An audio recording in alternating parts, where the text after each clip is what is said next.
Back now with the story of a determined parish community holding its year-long 150th anniversary celebration in the midst of a pandemic. Despite all the obstacles that could have brought any planned events to a halt, longtime pastor Father John Smeagol and parishioners here managed to pull everything together despite restrictions. Steve Kiltonic has the story of St. Brigid's and its 150-year journey of faith. St. Brigid Parish has had a long and illustrious history in Amherst since it was established in 1871, when the original wooden church was dedicated by Springfield's first bishop, Patrick O'Reilly. In the early years, St. Brigid Parish numbered families of Polish, Lithuanian, French, Italian, and Irish to reflect the diversity of immigrants who came to Amherst. In 1923, Bishop Thomas O'Leary changed the parish name officially to St. Brigid in honor of the Irish saint. 2 years later, the beautiful Italian Renaissance church was dedicated. It stands as a testimony to the faith of the parish ancestors who built the church with their labor, sacrifice, and dedication. Over the 150-year history of the parish, 15 priests have served as pastors. The longest-serving pastor was Monsignor Alfred Lane, who led the community 37 years. Father John Smeagol is closing in on second place with 19 years currently as pastor. The church resembles an art gallery.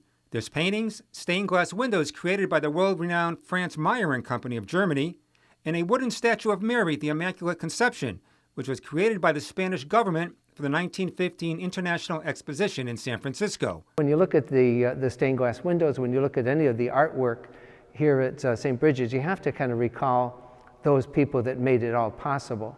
So many of the gifts that were given, whether it's a statue from Italy or Spain, the windows from Germany, the recessed ceiling, just the Italian marble that's here, all of the detail.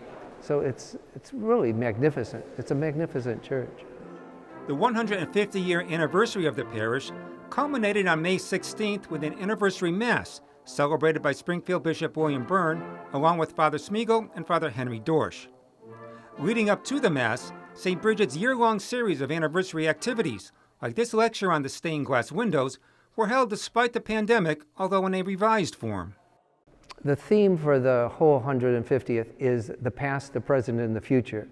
In other words, what did our ancestors do? What were part of the historical events? And how has Amherst changed over the years?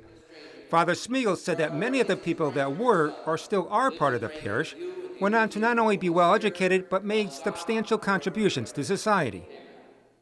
The anniversary pamphlet featured some of the accomplishments of past and current members of the parish, including 98-year-old Mary Warner, whose grandparents immigrated to America from Ireland. Church was always open. My father, who worked at the post office across the street, never went home at night without coming in and saying a rosary. It was a part of our life. Then I went to Mass State College and still taught Saturday morning catechism classes, sang in the choir for Sunday night vespers, and then I joined the Newman Club. During her junior year, Warner was recruited by Curtiss Wright Aircraft in Buffalo to become an aeronautical engineer. After graduating from Mass State, which is UMass today, she married Ed Warner, moved to Sunderland, and had 4 children.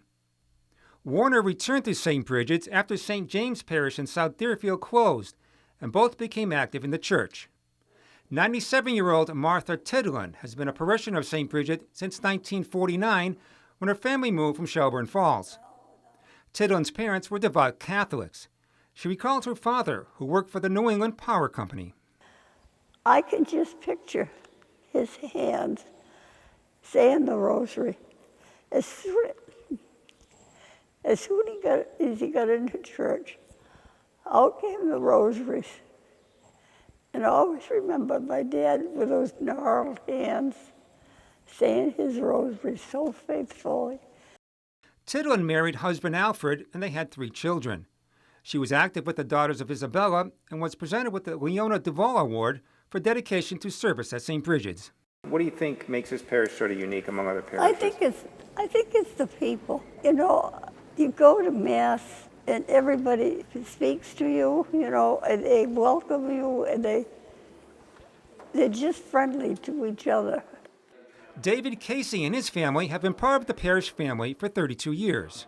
Amherst it's a particularly secular town, and you've got this beautiful church right in the middle of downtown. It's kind of the beacon in downtown. It's rejuvenating sometimes, and with all the chaos in the world today, to come back and spend an hour each week, just contemplative time in an old church like that is very special. John Leonard moved from New York to Amherst with his family 17 years ago. It's also a very unique church in the sense that I think with all the events that we tried to run, we know each other. You know, there's always a friendly face that you can see at church. And the doors are always open to UMass and Amherst College students who live nearby. They come in to town for breakfast or for dinner, and we do get a number of students here, and it's nice to see that. Over the years, Father Smeagol has been a big supporter of UMass sports, with a front row seat to all the action as chaplain. St. Brigid's today retains its multi-ethnic, multilingual, and multicultural identity, which includes a strong Latino Catholic ministry. Father Smeagol believes the community builds a parish, and that includes holding meaningful events. Whether it's the bazaar or the golf tournament or the Mardi Gras, those were events that many people had already started before in one way or another. To have a dinner together, to have a potluck supper together, to have a Halloween party or a Christmas party together. The torch has been passed to a new generation who will now have the responsibility for continuing the growth of St. Brigid's well into the next century. For Real to Real, I'm Steve Kiltonick.